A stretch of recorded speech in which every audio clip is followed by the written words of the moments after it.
What's going on YouTube? JT is Reborn here, and welcome back to another edition of my DC comic book reviews. And in this video, we're going to be talking about the full March 2024 DC Comics solicitation. So it's another DC Comics solicitations discussion video. So much like normal, I'm going to go through, I'm going to read everything, give my quick thoughts on specific things, and then we'll move on from there. So I'll try to keep this thing quick because sometimes I have a tendency to talk for a little bit of a long time period. So let's go ahead and click through. I will also leave a link in the description below for you to go ahead and read and check them out. Although sometimes looking at this website, like reading on my phone or even the computer, it kind of lags or freezes up. But hey, that's AIPT Comics, I guess. But anyways, let's go ahead and start this thing up.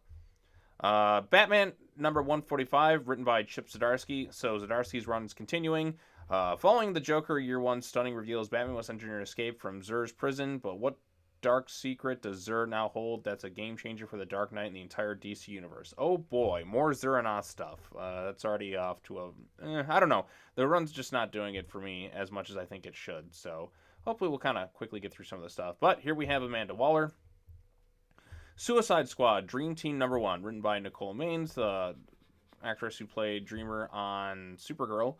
When Amanda Waller makes her move to seize ultimate power in the DCU, nothing will stand in her way, not even the future. Spinning out the events of Titan's Beast World comes the story of Dreamer, the precog dreamwalker who has run afoul of the most power-hungry villain in DCU history. With the superpowered hero who can see the future on her side, is Waller's Suicide Squad finally unstoppable? Join Harley Quinn, Bizarro, Clock King, Black Alice, and Deadeye for the fight for DC's future, and the next big step toward the cataclysmic event of 2024.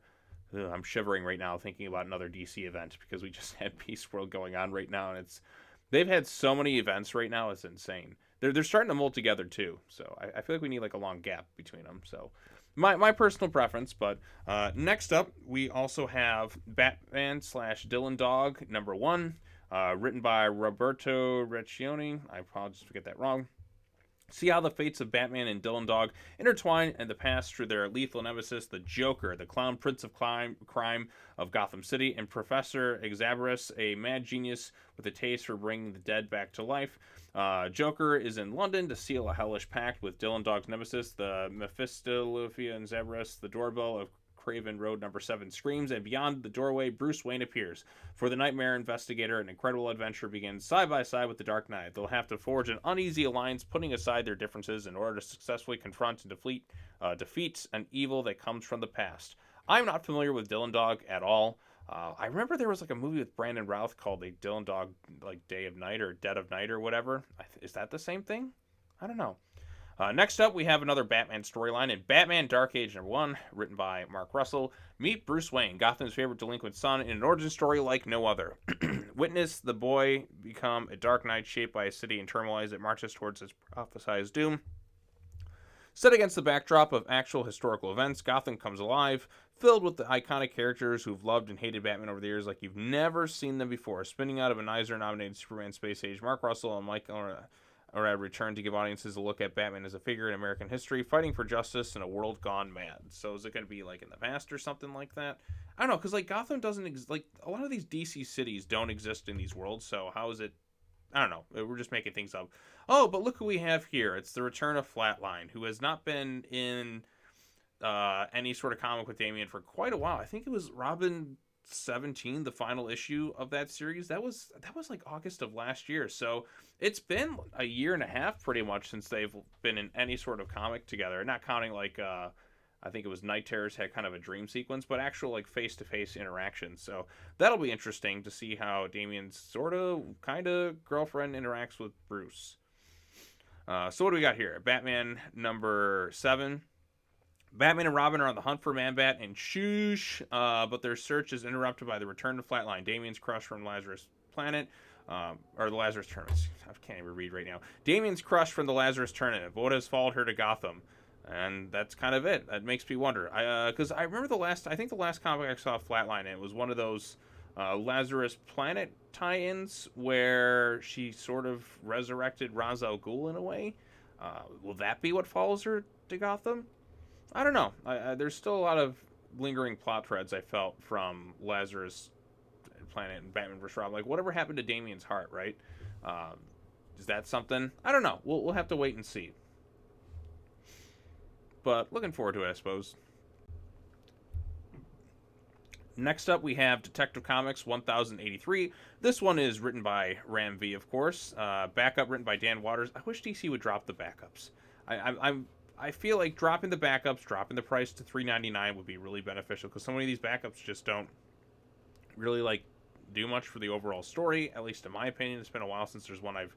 Well, I mean, there was like the one in Detective where it was Leanne and her mom, so I thought that one kind of worked. But other than that, I just feel like a lot of these backups don't really add too much to the overall story. But that's just me. Black Boots trudge against yellow sands, grit lace winds flutter through a tattered cave, dreamlike mirages of past, present, hypothetical futures ripple across the sun-baked landscape, the mystery of their appearance only equaled by the question of their existence. This is the Dark Knight's world now, but it doesn't have to be. He can save himself from this dry limbo and return to a city, or can he? Batman's mind and body may never be the same in this harrowing, hallucinatory, and hypnotic tale. Yes, that's exactly what I need. More stories of Batman's mind being taken over and seeing things and all that. So, Batman's mind has been controlled in so many different comic books right now. It's kind of crazy. I just kind of want like standard Batman stuff for a little while. I mean, that's just me, but hopefully it'll be good. Are we done with the Orgham stuff? Because that storyline's been going on for so long at this point. So hopefully we'll be wrapping things up, and then after this thing, move into some more kind of classic Batman detective stuff. Because we've gone like really weird and abstract with Batman for a little bit right now. And sometimes it's fun to experiment, but at the same time, I kind of want to get something a little bit more familiar.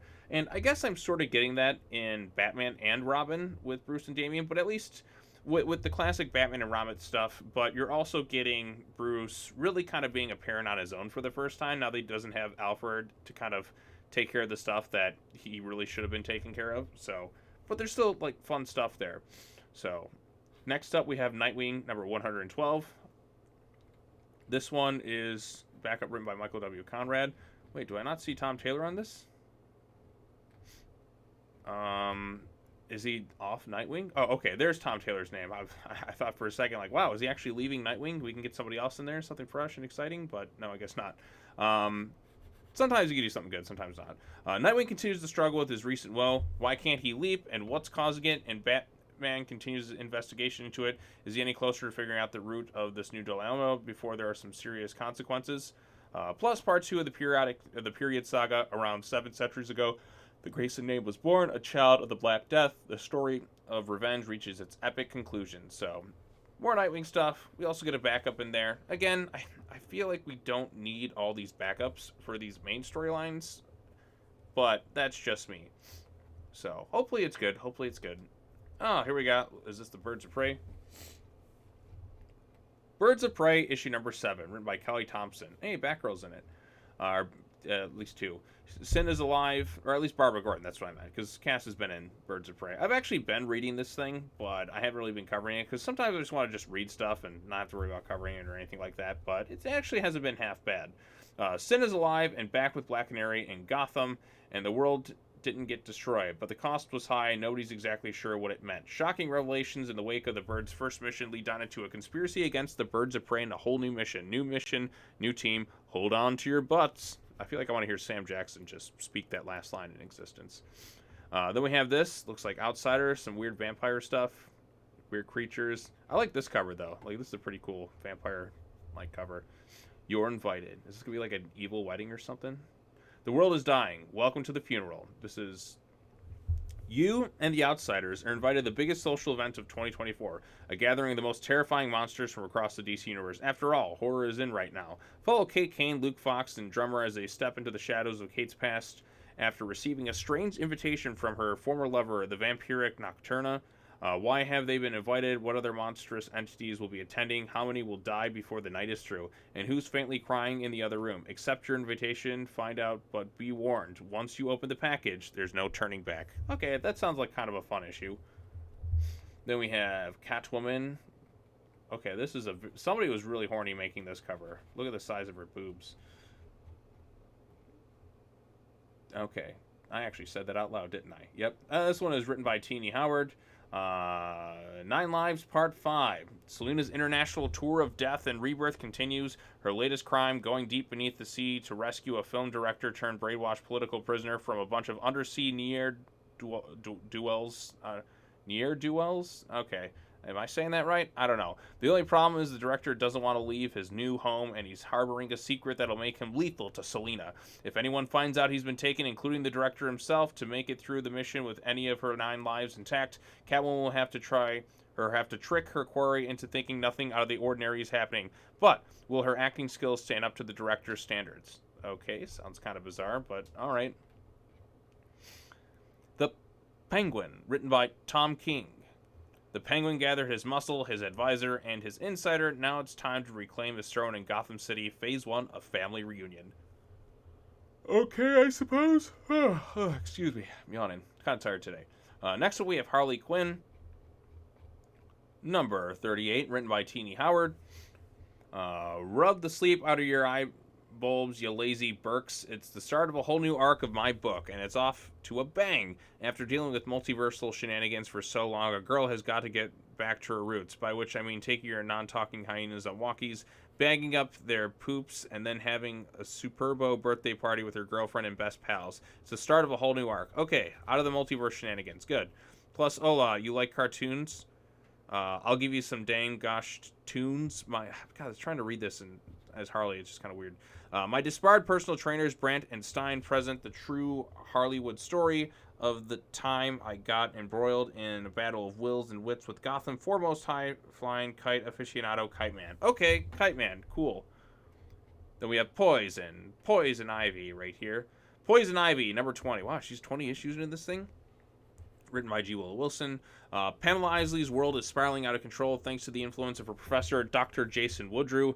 But just as things seem to be at their worst, a promising new classmate arrives on the scene and threatens to steal away the few nice things that are left in Pam's new life. Meet Bella Garten, a.k.a. the Gardener. Oh, so is this like a prequel when she met the Gardener? Because I remember the Gardener was a character that appeared within James Tynion's run.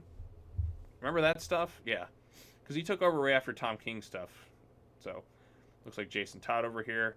Red Hood, The Hill, number 2, written by Sean Martinbrough.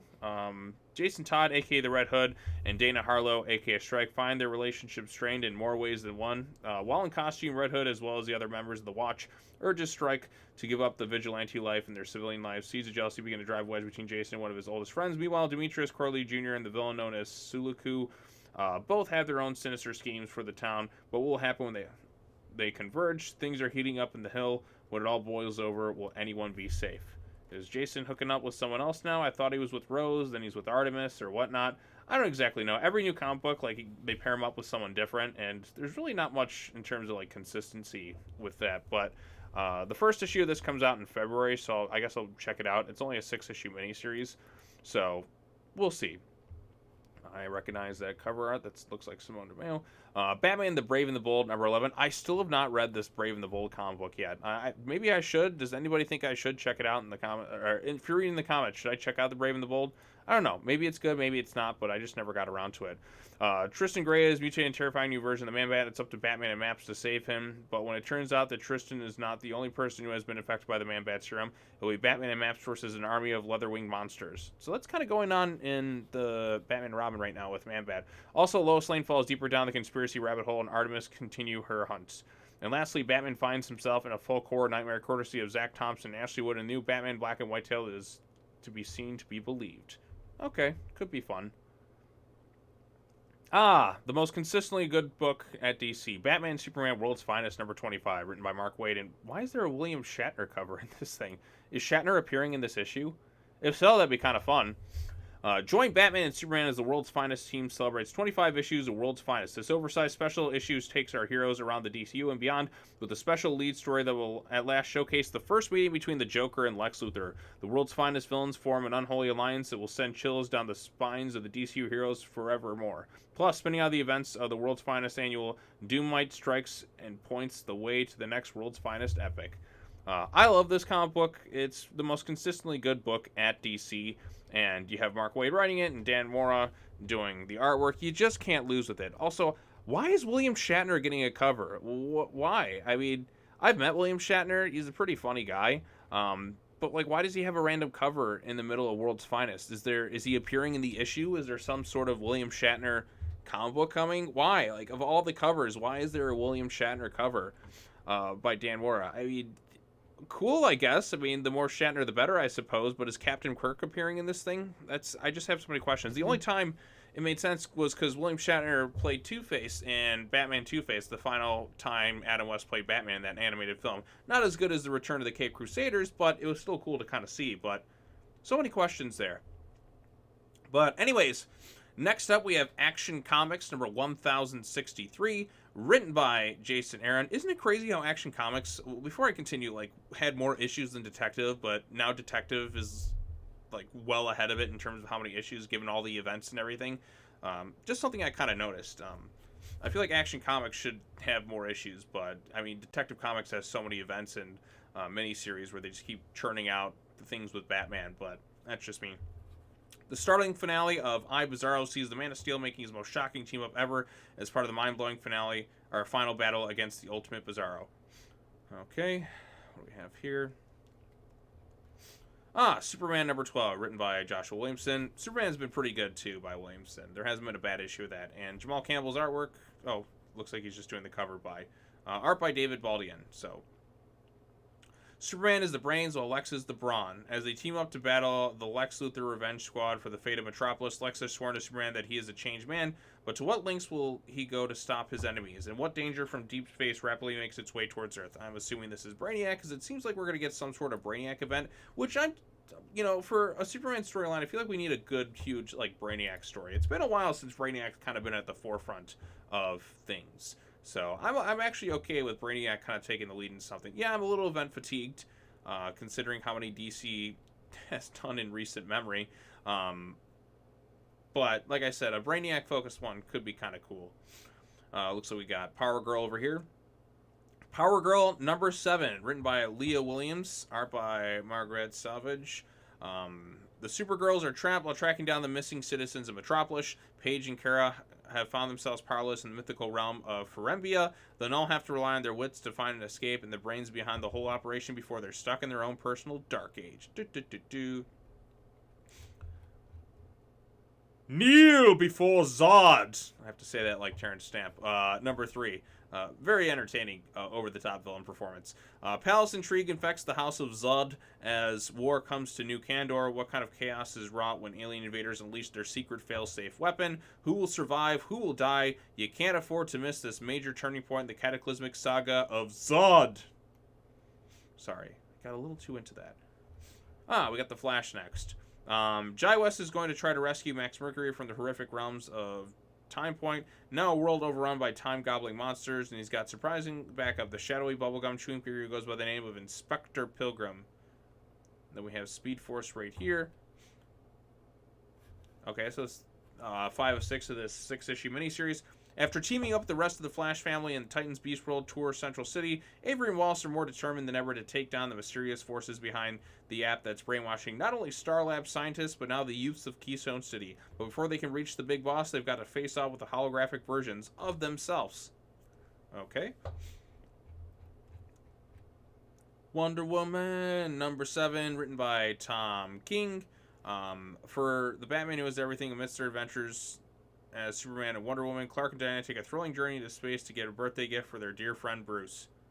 Okay, that could be kind of fun if done right. Then we have this one here, Fear the Sinister Sons. They gotta have the Sinister Sons meet the Super Sons at some point. Sinister Sons number 2, written by Peter J. Tomasi. Citizen is on a mission.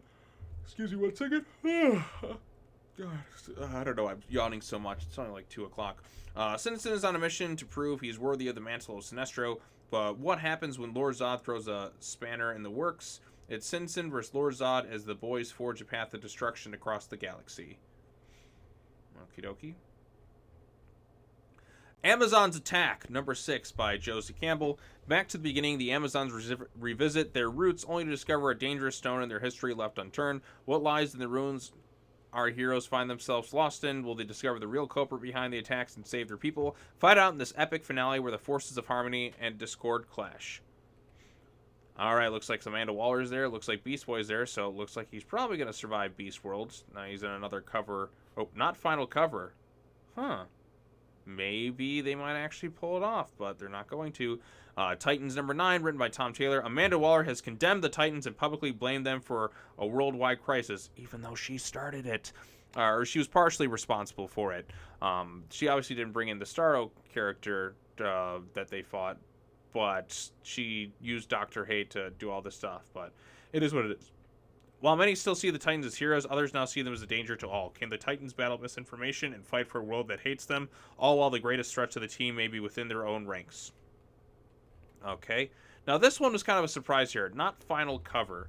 So, like I said, if the event has any guts, they'd kill off Beast Boy, but they're just not going to. And this is pretty much confirming for me that Gar is going to live. Now, if they had any guts, like I said, they'd pull it off to where he kind of self-sacrificed himself, and you kind of feel the real loss and pain of that situation, but they're not going to. They don't have the guts to do it. So, all right, Green Arrow. Oh, look at, there's Emiko, and there's everyone else here, because they haven't been in this Green Arrow book yet, so I was kind of waiting for them to show up at some point. But it is what it is. So, Green Arrow number 10, written by Joshua Williamson. Roy Harper is missing. Green Arrow and Connor Hawke investigate what happened to him and what Amanda Waller has done to the rest of the Arrow family, which makes it difficult when they are attacked by surprise agents of Waller, Red Arrow, Red Canary, Arrowette, and Speedy. Dun dun dun dun dun dun. Red Canary. Remember when they made a big deal about Red Canary appearing in Dark Crisis and she did pretty much nothing? So, but hey, you know, I'm glad to see Emiko. I'm glad to see Arrowette. And I'm glad to see Speedy kind of all in this thing. So it's nice to bring in other members of the Arrow fam who I've been wondering where the hell they've been in this entire book. So finally, Williamson. Good. Good. That's what I want to see. Next up, we have Green Lantern number 9, written by Jeremy Adams and Sam Humphries. Unable to leave the atmosphere, the Green Lantern looks for help from a mystical source, which leads them into a mysterious gateway and surprising answers the origins of Hal's Ring. I thought he got it from someone. Never mind. Green Lantern War Journal number 7, written by Philip Kennedy Johnson. After the climactic battle between John Stewart Baron and the Revenant Queen, a shocking twist has sent John to the far reaches of space and time on a quest to find the mythical and terrifying Dark Star of the Fen. Meanwhile, on Earth, John's rash decision to use his new ring to recreate his little sister hints at dark consequences to come. Whoa. That sounds really messed up, but it could be kind of cool. This looks like Wesley Dodds. The Sandman, number 6, written by Robert Venditti. The pieces have fallen into place, and Wesley knows exactly who is behind the theft of his journal. But is the Sandman too late, and will his dark dream descend over the world? Then from here, we have what looks like The Flash, issue number 6, written by Jeremy Adams. Oh, Jeremy, you're back to writing The Flash again? Good. I miss when Jeremy was writing The Flash. It was so good. Jay and Judy's battle with Dr. Elemental comes to a head. Can Jay save his daughter, or is this reunion over before it's begun? Okay, so I think it's supposed to say Jay Garrick The Flash, number 6, not just The Flash, number 6. Then we have Alan Scott, The Green Lantern, number 6, written by Timothy Sheridan, or just Tim Sheridan. Alan Scott's final battle with the Red Lantern rages to a fever pitch. With Alan overcome with anger and his mortal enemy, will he cross the line he's never thought he would? The explosive conclusion of one of the Green Lantern's earliest adventures here, and the fall will affect Alan Scott forever. Next up, we have Justice Society of America, number 10, written by Jeff Johns, assuming it actually comes out this time, because whenever Jeff Johns writes anything, it's just delayed. I mean, remember Doomsday Clock? If that thing actually was released in a reasonable amount of time, it would have been much more beneficial for the DC universe, but because it took so freaking long to do, it just never got done. But it is what it is. Ruby's search for her father continues to stop at nothing to find him, even if it means killing the Huntress and destroying the JSA. The Creeper. Shazam, number 9, written by Mark Waid. The captain has sworn a cadre of space dinosaurs talked at the gods into being reasonable for 5 little minutes and managed to look A-okay doing it. So what's left? Well, we keep it down and down low. It's the fight of the century, the captain versus the creeper. Okay. Blue Beetle, number 7. In order to get Ted Core back on his feet, Jaime will need to work with Booster Gold. Can this blue and gold pairing help their friend? Or are Ted's superheroing days over? Monkey. April special. I see what you did there. Well, to be fair, there's a lot of ape-related stuff coming out between April and May. I mean, we have Godzilla Kong, the New Empire. Then we have Kingdom of the Planet of the Apes. So there's going to be a lot of monkey business going around here. So Caution, an absurd amount of bad ape puns are incoming. Please be ape-vised. Okay, it's so dumb that I love it. Gorilla Grodd's recent incarceration in the pages of The Flash has left a void that Monsieur Mala is more than happy to fill. Assembling a group of the DCU's most sinister simians, Mala forms the Legion of so bad, but I have to keep reading it. With an eye towards world domination, but the worlds won't be conquered that easily. Enter the all-ape jungle. Can this team of heroic anthropoids of the salvation we need, or will Mala's team of maniacal monkeys bring forth the apocalypse? Get ready to go bananas as we honor DC's storied history of mankind's closest relatives in this epic adventure. It's going to be orangutastic, so heat up a capuchin. Oh, God. Oh, prepare a batch of chocolate chimp cookies and get ready to read the one comic book this year that's guaranteed to make you go ape. That was very difficult to read. But again, I do appreciate the absurd amount of bad puns incoming. I have a soft spot for really bad puns sometimes. If you just make them so cringy that they sometimes can become kind of funny. And you know what? I think I may check this thing out. The amount of effort it took to kind of write this right here with all these like insanely bad ape puns. I think it won me over just for this. Like I said, it's an ape real special. So, and I enjoyed the stuff. I actually enjoyed Monkey Prince. That was a pretty fun book for the 12 issues that it had. So I wouldn't mind seeing more of Monkey Prince, because Monkey Prince seemed to be kind of taking off a little bit and then just up to like Lazarus Planet and then just sort of stopped. But hey, it is what it is. Next up, we have Justice League versus Godzilla versus Kong. Can't wait to read the next issue of this thing. I like the shot right here where there's the Trinity there. You see the two of them fighting right here. There's a shot of Superman and Batman here. I think this one might be my favorite cover. It's Batman swinging what looks to be on the lasso of truth. And then you have Kong right here too. This has been a really fun comic book. The last issue had Batman kicking the crap out of Superman. Or not Batman, Godzilla kicking the crap out of Superman. So there's just a lot of fun to be had with this particular comic book. And yeah. So Justice League vs. Godzilla vs. Kong #6, written by Brian Buccellato. The best-selling clash between the DCU and the MonsterVerse continues as a mysterious beacon is activated, as drawing Godzilla and his Titan brethren toward it. But who or what controls the beacon? What secret has Lex Luthor kept under wraps that could change the dynamic of the entire battle? Only time will tell. When in doubt, it's always Lex Luthor. Superman 78, The Metal Curtain, issue numero 5. After the massive battle at the White House, Superman is forced to turn to his sworn enemy, Lex Luthor, for help in his fight with Metallo. But what does the greatest criminal mind of our lifetime know about the Russian war machine, and just how will Superman use the info to take the fight to Metallo? And then we have another Suicide Squad right here. Looks like Suicide Squad, Kill Arkham Asylum #2. This is a tie-in to the Suicide Squad Kill the Justice League game, which, I don't know, I feel like that game's going to be bad. Because there's been this lack of focus on single-player storytelling in a lot of games nowadays, and they just want kind of that multiplayer, pay-as-you-go kind of nonsense, or whatever that's called. But I don't know. So, yeah, I want it to be good, but Gotham Knights was a huge disappointment for me. I put a lot of hours in that game, but I just felt numb by the time I was done. It's not the same as when I used to play the Arkham games. Like, those games were special. I want good Batman DC comic book games, and Gotham Knights should have been a home run, but it was a dud. Before the Suicide Squad sets their sights on the corrupted Justice League in the upcoming video game, they have to escape Arkham Asylum. That's going to require a lot more killing first. Good thing Deadshot is the world's deadliest assassin, or is that second deadliest? Either way, he's determined to survive the riot, to end all riots. I don't live and die another day, but there's a lot of guards standing in the way. Yada, yada, yada. So we got all that stuff right there. Deadshot and all that. Next up, we have Harley Quinn. Suicide Squad, Kill Arkham Asylum #3. Okay, so we got these ones. Just kind of skim through. John Constantine, Hellblazer, Dead in America #3. That is a really long title, by the way. John and crew find themselves traveling west and contending with some of the tall tales that permeate the American frontier. It's here that John probes an alien Clarice about her past run-ins with Dream's power. The sands have caused quite a stir, but just how far have they lodged themselves in the hearts of the American dream? Okay. Then we got Barda. Okay, Big Barda's going to have some sort of thing.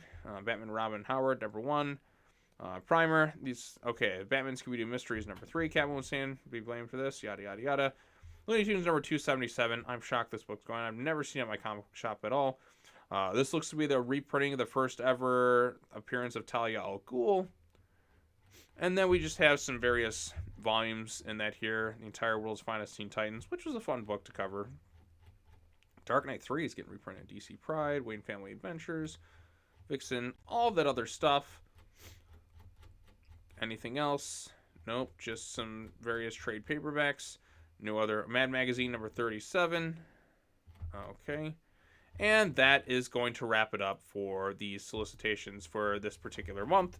So, again, there's, kind of just the usual titles I'm kind of looking forward to at DC. There's always going to be some good and bad kind of mixed in.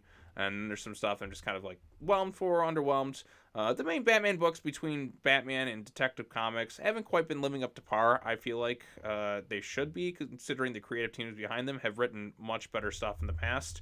I'm still hopeful that things will kind of turn around and be a little bit more exciting, but I'll still cover them, but there isn't too much like giddy excitement from my end in terms of those books. Batman and Robin, I am excited for. Granted, I have been enjoying Batman and Robin by Williamson. I haven't liked it as much as his Robin book, but I still am enjoying it overall. I think the latest issue was probably the best that they had. I am excited to see Flatline come back because she hasn't been in anything with Damian since the last issue of Robin, and they kind of had.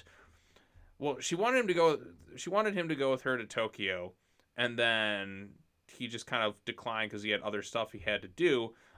But is it just going to be a summer fling? He called her his girlfriend, but that was only after like one kiss or whatnot. So there's a lot of things with that where you don't know where their relationship kind of stands. I mean, I remember reading something in like Lazarus Planet, I think it was, where she called him her boyfriend. But are they really still a thing? Are they not? But I don't know. It's been a long time since they've been in any comic books together per se, like actually face to face, not counting like Night Terrors or whatever tie-ins that is. So I'll be interested to see what goes from here. Is she going to stick around in Gotham? Is it just going to be kind of the end of that? I don't know, because like I said, Williamson created her and they kind of had that dynamic, but it's been kind of ambiguous for a while. So, but she also ran into Ra's al Ghul, so where will that be? I don't know. So that should be interesting to see because she hasn't been anything in a while. Anything else? Like I said, Nightwing. Still no word on finishing the Heartless storyline. I've just given up on that entirely. Birds of Prey's actually been kind of fun for the most part. This one could have some intrigue right here. Catwoman, like I said, somebody was really horny making this cover right here, and you can tell. But again, it's Catwoman. She's femme fatale, and that's kind of used to sell it. So Harley here. What else do we got? Red Hood could be okay. Brave and the Bold, still haven't really read much. World's Finest, always consistently great. So pretty much like a lot of the stuff involving Superman has been pretty solid, like the Williamson stuff. Williamson's kind of written some really good stuff lately, so I got to give props where credit's due. So we got that. I haven't checked out Speed Force at all, so I don't know if it's any good or not, but I'll try and give that a chance on the app. Sinister Sons, again, could also be kind of fun. Justice League vs. Godzilla vs. Kong is another one I'm really looking forward to. Titans, does she have a... Oh, okay. Like, her costume made it look like she was, like, Cyborg Raven. So, this whole not final cover thing has me intrigued. But, again, I feel like Gar's going to survive Beast World, and I probably should expect it. But if you really wanted to have some lasting stakes, you would have killed off Beast Boy.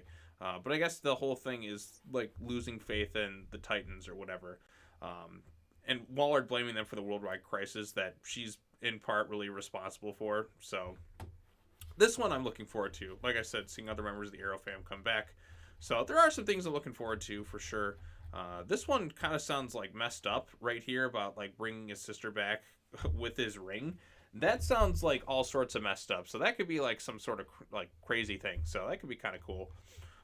But other than that, the April special with that, because of all the puns, I probably am going to check that thing out.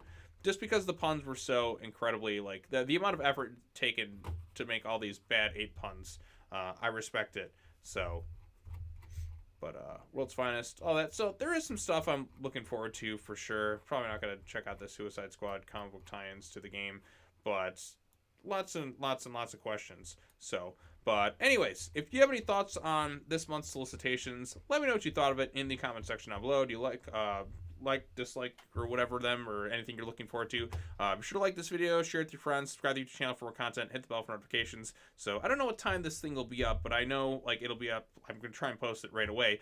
My plan is to have it up at 5 o'clock. I'm going to be on Nerd Cage Live, because this will take a minute to upload and such. So I'll be on Nerd Cage Live, talk about that. Then afterwards, I'll be jumping from that stream to another live stream, talking stuff on Nick Jackson's channel where we talk -1 again. So a lot of stuff to look forward to today. I'm going to be a bit of a busy bee. So enjoy this video. Be sure to come back and check out that stuff at Nerd Cage Live. That's like, I don't know, like 2 hours from now, whenever this video uploads or whatnot. So all sorts of fun stuff. But anyways, that's all I have to say. As always, take care now. Bye-bye then. And I will see you all in the next video.